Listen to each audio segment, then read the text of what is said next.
Comment gérer le changement et en général les sentiments négatifs qu'il véhicule? Eh bien justement, par l'intelligence émotionnelle et en particulier par le bon usage des 4 sentiments de base, dont on dit d'ailleurs qu'ils composent pratiquement tous les autres, la joie, la peur, la colère et la tristesse. Prenons un exemple. J'ai un discours à faire dans une période critique impliquant des changements de comportement. J'ai intérêt, auprès de mes équipes, à utiliser successivement ces 4 sentiments. Mesdames et messieurs, je suis triste de constater que ce département export a perdu plus de 50% de son activité. Et j'ai peur d'ailleurs que si la tendance se confirme, nous devions fermer ce département.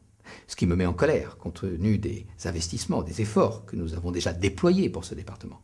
C'est pour ça que je vous propose un plan de redressement, dont je suis sûr que vous et moi, nous aurons le plaisir, la joie de fêter le rétablissement de ce département à l'export. Merci d'avance. Deuxième usage de cette stratégie des 4 sentiments de base. C'est ce que j'appelle la vallée des pleurs. Dans les phases de changement en général, les personnes en opposition ont tendance à passer par 4 sentiments. Et bien sûr, ce sont ces 4 mousquetaires. En général, quand on annonce un changement, la première étape est une phase de déni, manifestée par la colère, par l'explosion de colère. Les gens ne veulent pas en entendre plus, et d'ailleurs cette colère leur permet de ne pas avoir encore peur, et de penser que cette colère suffira à faire baisser la garde de ceux qui prônent le changement. Et puis quand ils voient que cette colère n'a pas d'impact, et que les décisions perdurent de changer, eh bien ils vont passer à la deuxième étape, qui est une étape de peur. Et si la direction générale mettait vraiment en œuvre ce qu'elle dit? J'ai peur que ces types finissent par réaliser leur projet. Troisième étape, le changement commence à se dérouler. Certains changent par exemple de lieu d'établissement. Eh bien là, la tristesse règne. Oh, c'est pas l'inconnu, je n'ai plus peur, mais je suis triste. J'ai la nostalgie de la belle époque. J'ai la nostalgie de l'ancien lieu. Et dernière étape, les années ont passé. Oh, finalement, ce nouvel endroit a aussi du bon. Allez, il y a toujours du plaisir là où on le trouve. Eh bien, à chacune de ces étapes, le bon manager émotionnel aura intérêt à appliquer une politique appropriée. Face à la colère, l'évitement. Toujours se retirer face à la colère, qui est une pression, et on ne négocie jamais sous la pression. Et de toute façon, vous ne seriez pas entendu. D'ailleurs, regardez bien. Dans les films, quand on voit un pontife, un pharaon en colère, il finit toujours ses phrases par une demande explicite. « Ôtez-le-moi de ma vue, disparaît sous terre ». Donc, on va l'écouter. Première étape, on disparaît. On saute de la vue des gens qui sont en colère, qu'ils tapent dans du vide. Deuxième étape, la peur. Et la peur appelle quoi? Elle appelle la réassurance par des politiques objectives, des informations réelles objectives, faire toucher du doigt, présenter le nouveau lieu, faire toucher la réalité du doigt. Troisième étape, la tristesse. Eh bien la tristesse, qu'est-ce qu'elle appelle? La présence, le partage, la compassion. Moi aussi je suis triste, moi aussi j'aimais cet ancien quartier, comme vous je pleure. Et puis dernière étape, la joie. Eh bien c'est la célébrer, la faire durer, en faire un événement. Et fêter la première année anniversaire. Voilà autant d'exemples de ce que nous appelons aujourd'hui l'utilisation des 4 mousquetaires ou de l'intelligence émotionnelle, en particulier dans des phases de peur bien représentées par les nécessités du changement.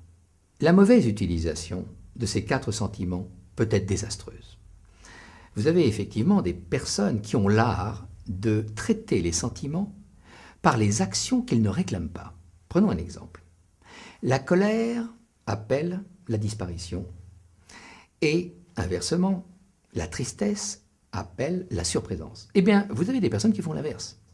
Vous avez des personnes qui font une surprésence face aux gens qui sont en colère et qui vont même vendre du pathos, de la compassion et de l'affectif.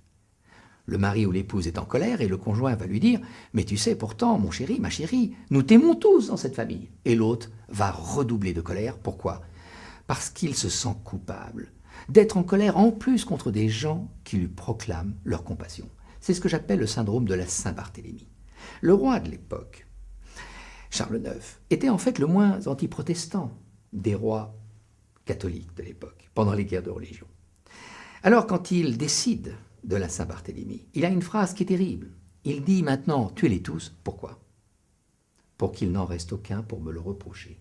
C'est cette fameuse culpabilité des gens qui sont en colère, à qui on fait une politique de compassion. L'inverse n'est pas mieux. Vous avez quelqu'un qui vient de perdre sa sœur, son frère. Vous venez de sortir avec cette personne. Et par pudeur, vous lui dites, c'est pas tous les jours qu'on perd un membre important de sa famille. Alors si tu veux bien, eh bien, on va pas se voir pendant quelques jours. Je te laisse à ta tristesse, que je comprends. Et si tu veux bien, nous reprendrons notre relation un peu plus tard. Eh bien, 20 ans après, cette personne peut vous le reprocher. Tu vois, quand j'ai eu besoin de toi, eh bien, en fait, tu t'es défilé.